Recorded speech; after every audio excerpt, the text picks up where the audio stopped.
বলুন।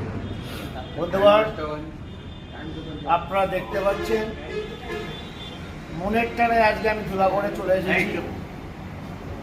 এসে আমাদের বন্ধু সপরিবারে দীঘার হজের উদ্দেশ্যে রওনা দিয়েছে, ওমরা হজের জন্যে, নকল হজ।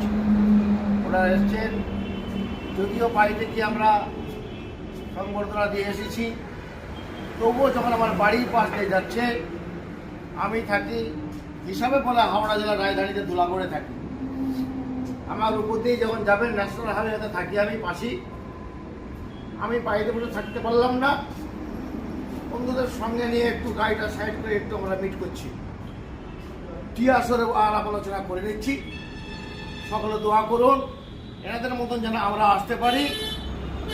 আমাদের জন্য উনি দোয়া করবেন। যে জায়গায় যাচ্ছেন ইনশাআল্লাহ পৃথিবীর শ্রেষ্ঠ মহাপুরুষ তারা রওজা মোবারক জিয়ারত করতে যাচ্ছেন।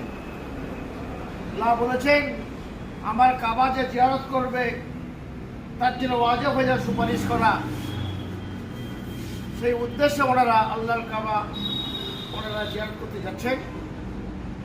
তার সঙ্গে সঙ্গে আপনারা সকলে এনাদের জন্য যারা যারা দেখছেন, আমার ফেসবুক বন্ধুগুলো তারা এনার জন্য দোয়া করুন যেন সুস্থ চিন্তা করে, আর আমাদের দোয়া করুন যেন আমরা যেতে পারি। কি বলুন আপনি? এই দাদা যাচ্ছে। আসসালামু আলাইকুম।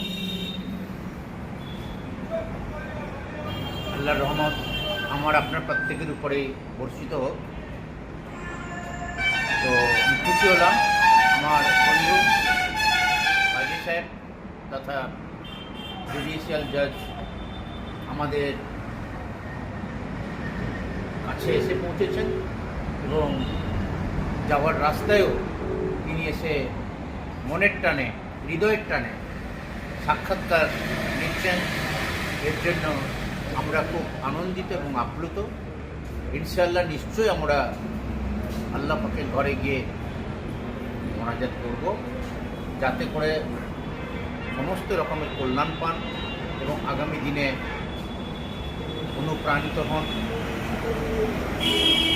তৎসহ আমরা যারা এখানে উপস্থিত রয়েছি আমাদের প্রত্যেকের মধ্যে এবং আমাদের বন্ধু ভাই মধ্যে যতদিন বাঁচবো একটা আর্থিক সম্পর্ক থাকুক,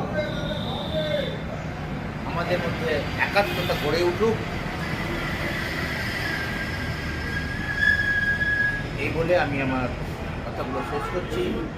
আপনাদের সবাইকে আমার তরফ